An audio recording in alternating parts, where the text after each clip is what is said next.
Hey there guys, I'm SonicGhost and welcome back to some more Let's Play Super Mario Bros. Last time, we completed 2 more worlds in the game, and in this episode we're starting off here in World 5, which is the Ice Theme world here. And if I don't get killed by a Goomba, we can go ahead and play in the snow. Yeah, I almost thought that shell was going to hit me on the way back. That would have sucked. But yeah, this is the Snow Theme world, which is a little bit harder to kind of figure out what the theme is of this world if you're playing the NES version. Simply just because, yeah, it's a little hard to see what things were back on the NES. But in this game, a lot more detail, so it's a little bit easier to see. Here we found ourselves a bonus room. You can go ahead and check out certain pipes by just standing on top of them, and then holding down the D-pad, and you can actually just go down said pipe. Some of them can actually be a secret like this, which give you some extra coins. You got a nice little thing of Mario in the background just saying bonus. Too bad we can't really see Mario's face though, because it's covered up by blocks, but it's fine. Don't need to see his face. We see it enough while playing. That was close for comfort. I mean, it was so close, Mario was walking on top of the bullet. That's not good. But yeah, this level introduced a new type of enemy for us, Bullet Bills. And Bullet Bills, they just travel through the sky in a straight line. So they're a thing we have to worry about now in the sky. So yeah, that's gonna be fun in certain levels. Let's just do our best not to get shot right away. That'd be great. I'm gonna want to go ahead and jump down to the second layer here. So let me just see. There you go. There's the mushroom. This first layer of blocks doesn't really have anything, but that second layer had that mushroom, and I'm glad. Because here's a hammer, brother. Gonna probably need the extra hit here. Alright, let's go. I cannot believe... Oh, come on! I cannot believe I didn't get hit by the hammer, brother. But then I get hit by the dang piranha plant. Like, come on. Okay, he didn't jump down. Good. There's a chance that sometimes when the Hammer Brothers jump up, they won't jump down a layer of blocks, and I got lucky there. Because they can jump up or down a layer of blocks if there's something above or below them. And yeah, let's do our best not to have that happen. Because that would be bad. Get ourselves some mushroom here. Get ourselves a running start as well. And there we go. We made it across the gap. Here, be very careful. Just do a nice turn so we can actually stay on the block earlier. And that's the end of the level. Kind of risky there in the end because there's just so much they want to throw at us to kill. There's a lot of pits, a lot of enemies, but we made it through unscathed. And we got fireworks. That's nice. Not many. I mean, it was only one, but still a firework. So, whoa, that was bad timing for Bullet Bill to just immediately spawn as soon as I move. That's pretty scary. I haven't explained this yet, though, in the playthrough.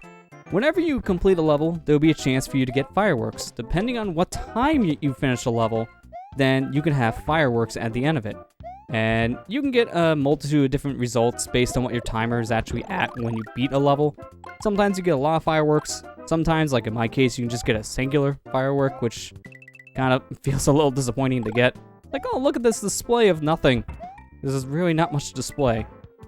Trying to be careful here because these platforms are narrow. Ah, that was a bad jump. As soon as I did it, I was committed to the jump because I had no time to just make a left and get back on my original platform. They do not give you enough time here.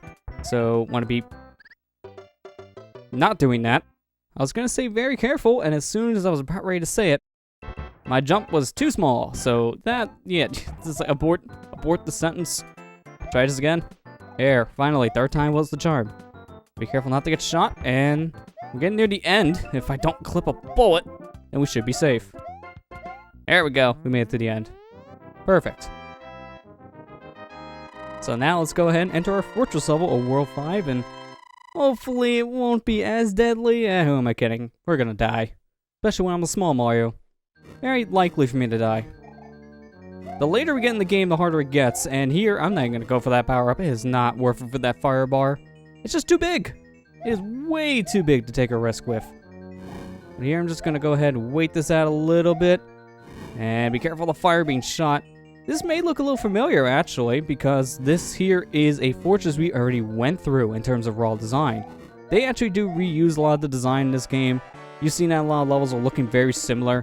So, yeah, we can just go through levels we technically already played in the game, but now they're a little harder. In the case of this level, they're just more fire they throw at us. More fire bars, and yeah, it's not fun. It is not fun to get hit by fire, so we want to do our very best and avoid that. I do like, though, every time we do beat a new fortress, we get more toads that we're saving from these bags, and it just gets goofier and goofier with each time we save a toad. I do like that, and that's something you can only really get from All-Stars, because in the original Super Mario Brothers, yeah, that kind of thing wasn't there. You only got one toad, compared to this game where you got a toad per fortress, so they kept on adding up. So that's a nice little touch that they add to the Super Nintendo version I'm just a big fan of, personally.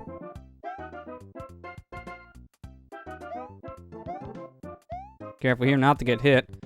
Oh, don't fall in the pit. Please don't. I'm just trying to go to the block. That's what happens when I'm trying to go slow and be careful at the same time. Not a good result at the end of the day, but let's just be careful here. There we go. Just gotta be slow, yet cautious. This guy, oh good. I thought he was actually gonna fall on me. Oh, but this one is. That was very close. I'm glad we made it through. Let's just go ahead and keep this mushroom as long as we can. Oh, we got there for a while. Kind of forgot the ending was just right over there. It wasn't actually that far away from where we died. Alright, so now, if I'm not mistaken, we should be going into our water level here, World 6. Or not, okay. Please disregard. I'm thinking of a different world. Because there's 2 water levels that you play in this game, and I was thinking, was it in 6? It was not in 6. My def could be in 6, though. I'm not careful. Just be very slow here, grab the mushroom, and wait for the plant to go back down. Same for this one. Alright, this pipe you can't go down. It looks similar to the one we went down earlier in World 5, but it's not interactable. Just stand on it. That's pretty much it.